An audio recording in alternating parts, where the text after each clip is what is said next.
کر لیں پھر یہیں سے جو آپ نے کہا کہ خلیفۃ الارض کا آپ نے ذکر کیا ہے۔ السلام علیکم جی، کون صاحب محترمہ کہاں سے ہیں بتائیے گا؟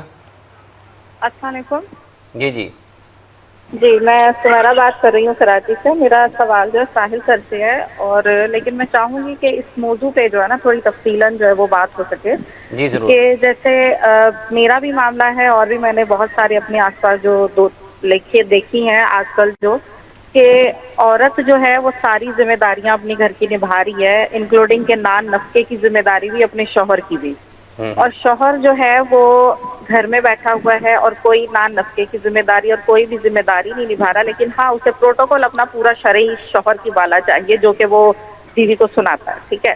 تو اس صورت میں جو ہے شوہر کی کتنی جو ہے وہ کرنا ضروری ہے، اس کا کہنا ماننا، اور اس کو جو ہے کتنا خوش رکھنا ضروری ہے، اور دوسرا یہ کہ اگر جو ہے اس کے ابیوز کے خلاف یا اس کے وربل یا ایموشنل جو وہ ٹارچر کرتا ہے اس کے خلاف کتنا جو ہے وہ عورت کو صبر کرنا چاہیے، کہ وہ تو چاہتی ہے کہ میں علیحدگی لے لوں، لیکن گھر والے اور باقی سارے یہ کہتے ہیں کہ نہیں آپ صبر کر لو۔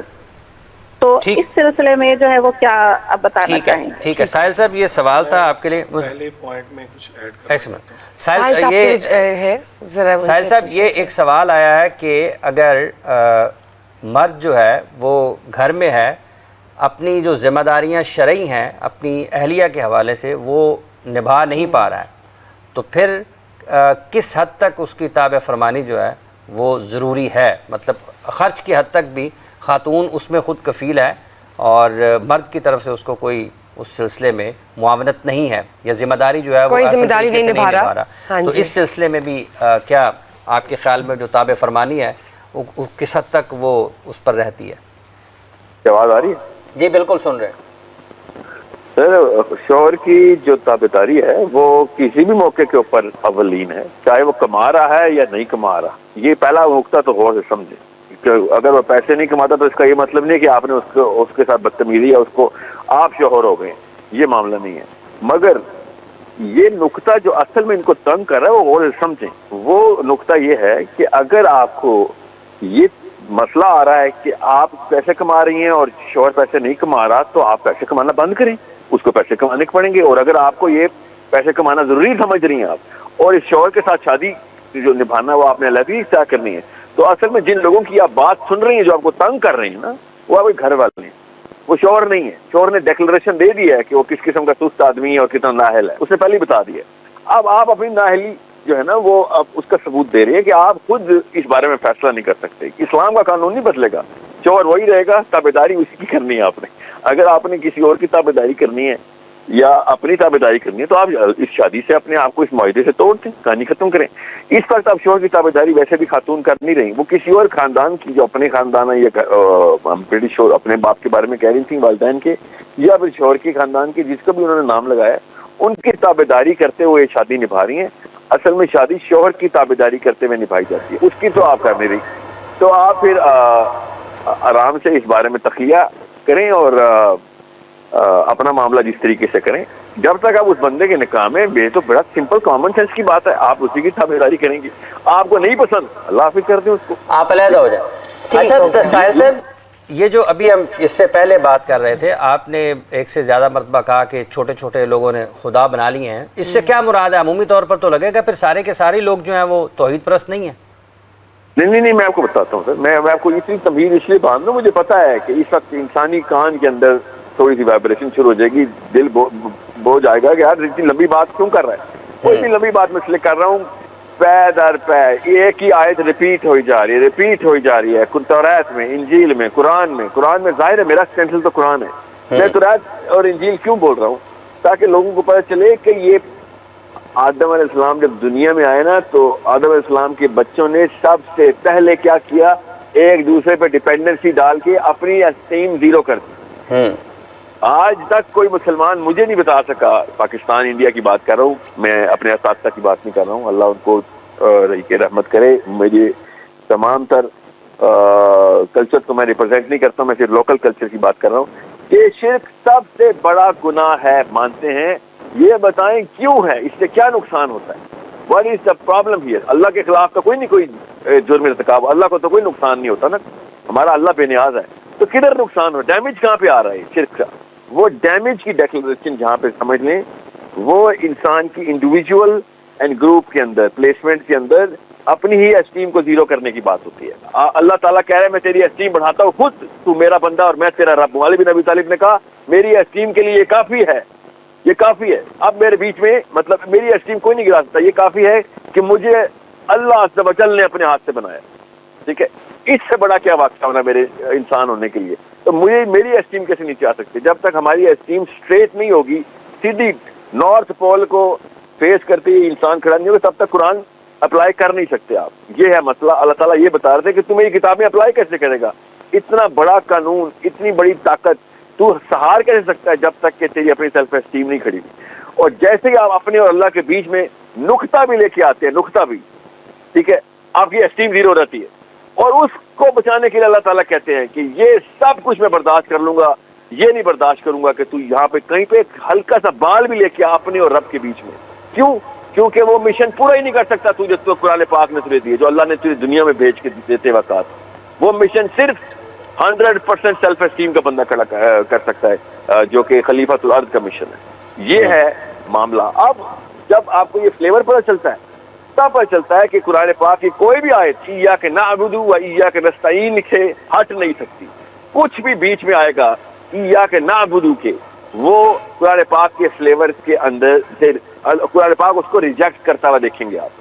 اچھا ساحل صاحب, یہ ایاک نعبد و ایاک نستعین ان الشرک لظلم عظیم, ایاک نعبد و ایاک نستعین جب ہم پڑھتے ہیں پھر یہ ذہن میں یہ ایک سوال یہ بھی پیدا ہوتا ہے, فرض کر لیں میرا کوئی کام آپ کے پاس رکا پڑا ہے, میرا کوئی کام آپ کے پاس رکا پڑا ہے, میں ہر دوسرے دن آپ کا دروازہ کھٹکھٹاتا ہوں, آپ میرا کام روکے ہوئے ہیں اپنے پاس, آپ کچھ اور سوچ رہے ہیں, میرے ذہن میں یہ خیال آتا ہے کہ شاید میرا کام جو ہے وہ ساحل ادیم صاحب نے کرنا ہے, ساحل ادیم ہی میرا جو ہے نفع اور نقصان کر سکتے ہیں, اگر انہوں نے فائل پر دستخط کر دیے تو کام ہو جائے گا, اگر روکے رکھا تو کام نہیں ہوگا. تو پھر اس صورت میں انسان کس طرف جا سکتا ہے؟ ایک طرف وہ پڑھتا ہے ایاک نعبد و ایاک نستعین, دوسری طرف دروازہ کھٹکھٹا رہا ہے ساحل ادیم کا. مجھے بتائیے گا جب یہ جواب دینا ہو. جی ساحل صاحب. اچھا سر دیکھیں, یہ نا مجھے پھر پاکستان میں یہ اعتراض آیا ہے, اور آپ کا اعتراض جینوئن ہے کہ سر میں ڈاکٹر کے پاس جاتا ہوں تو ڈاکٹر کو بھی تو کہتا ہوں ڈاکٹر صاحب مدد کرے, تو یہاں پہ تمہارا ایاک نعبد کہاں جاتا ہے؟ ٹھیک ہے, سمجھ رہے بات؟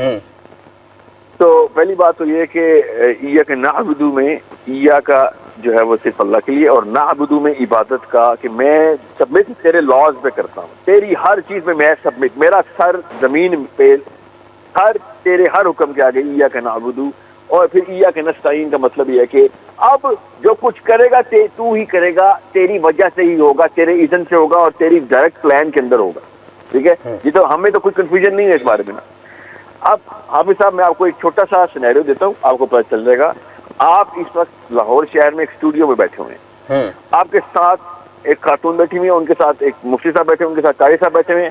یہ چاروں جتنی مرضی اپنی مرضیاں لڑا کے یہاں پہ پہنچے ہوئے ہوں, اگر لاہور شہر کے آپ کے گھروں اور آپ کے بیچ میں, آپ کے اسٹوڈیو کے بیچ میں, اور آپ جن جن جگہوں سے یہاں پہنچے ہیں, ایک بھی فیکٹر ایسا نہیں تھا جو آپ کی طاقت سے چل رہا تھا. جو لاہور کی ٹریفک تھی, لاہور کا موسم تھا, جو بھی معاملے ہوئے ہیں آپ کے ساتھ, میں ابھی فرد کے جسم کے اندر نہیں جا رہا ہوں, ٹھیک ہے, آپ کی گاڑی کو کوئی بھی بندہ آ کے گاڑی سائڈ پہ مار سکتا تھا, جو کہ آپ کی غلطی نہیں ہوتی, اسی لیے اس کو ایکسیڈنٹ بولتے ہیں. ٹھیک ہے, غور سے سمجھے کتنے کروڑ معاملات صحیح گئے ہیں تب کہیں جا کے آپ اسٹوڈیو تک پہنچے. سمجھ رہے؟ ٹھیک ہے, ان میں سے ان کروڑوں میں سے ایک معاملہ بھی آپ کے ہاتھ میں نہیں تھا. آپ کے ذہن نے خالی ایک سوچی ہوئی تھی کہ میں نے آج اسٹوڈیو جانا ہے, اس کے پیچھے جو بھی وجہ ہے, آپ نے اس کے لیے جو کچھ بھی تیاری کی ہے اپنے اوپر, اس تیاری کے اور یہاں پہ پہنچنے کے بیچ میں آپ کو میتھمیٹکس بتا رہا ہوں, اسٹیٹسٹکس, خرب فیکٹرز ہیں, خرب معاملات ہوئے مائکرو لیول پہ, خرب. ان میں سے ایک بھی معاملہ آپ کی مرضی سے پورا نہیں ہوا. ٹھیک ہے, اب آپ کے جسم میں جو دل دھڑک رہا ہے نا, وہ بھی آپ اپنی مرضی سے نہیں دھڑکا رہے. اگر مرضی سے کریں تو روک کے دکھائیں. ٹھیک ہے, سانس لے رہے ہیں اپنی مرضی سے نہیں لے رہے, مرضی سے لے رہے ہیں تو 2-3 منٹ سے اوپر سے روک کے دکھائیں. یہ سارے معاملات اللہ تعالیٰ نے اپنے ہاتھ میں رکھے ہیں. یہ سارا کا سارا جو سرکٹ ہے نا, اس کو میٹرکس بولتے ہیں. اس کے اندر اتنی بھی گنجائش نہیں اللہ تعالیٰ نے انسان کو دی ہوئی کہ انسان اس پوری میٹرکس کے اوپر خالی مطلب اس کے سوچنے کے علاوہ کچھ کر بھی سکے. یہ موسیٰ علیہ السلام اور خضر علیہ السلام کا واقعہ اس طریقے سے اللہ تعالیٰ نے قرآن پاک میں میٹرکس کے تھرو بتایا. اب میں آپ کو بتاتا ہوں کہ جب ہمیں پتا ہو کہ یہ سارے معاملات پورے ہوں گے تب کہیں جا کے جو میں نے سوچا ہے پورا کروں گا. تو آپ یہ کیسے سوچ سکتے ہیں کہ وہ ڈاکٹر جو میری مرضی سے پہنچے گا اسپتال میں، جس کو میں کہوں گا کہ تم میری مدد کر، کیا وہ وزیر جس کے اندر اپروول گیا ہوا ہے فائل کا، وہ اپنی مرضی سے وہاں پہ پہنچا ہوا ہے؟ کیا آپ کے اوپر وہ فائل کی ضرورت آپ کی اپنی مرضی سے آن پڑی ہے؟ کیا آپ اس جگہ پہ اپنی مرضی سے پہنچ سکیں؟ یہ سارے میٹرکس کو سمجھنے کے بعد انسان کو پتہ چلتا ہے کہ بھائی اتنا بے اوقاتہ تھا انسان اس بڑی میٹرکس میں. اللہ نے اتنے زور سے پکڑا ہوا تھا انسان کو، اتنے زور سے پکڑا ہوا تھا کہ خرب فیکٹرز لگے ہوئے تھے ایک انسان کے اوپر، تب کہیں جا کے وہ خالی اپنا ایک قدم اٹھا سکا. اور اس کے بعد بھی ہماری اتنی ضرورت ہوتی ہے کہ ہم سمجھتے ہیں کہ فلاں چیز میری مرضی سے، یا ڈاکٹر صاحب نہ ہوتے تو ان کی وجہ سے ہوتا. یہ ہے اللہ تعالیٰ نے اس میٹرکس کو کھول کے قرآن پاک میں بتایا ہے کہ تم لوگوں کو اگر پتہ چل جائے کہ اللہ تعالیٰ کس طریقے سے تمہیں نظر آ، کتنا حاوی ہے تمہارے اوپر، اور اس کے بعد بھی تم اللہ اور اپنے بیچ میں کوئی اور چیز لے کے آ جاؤ، تو پھر تو بنتا ہے نا ظلم عظیم.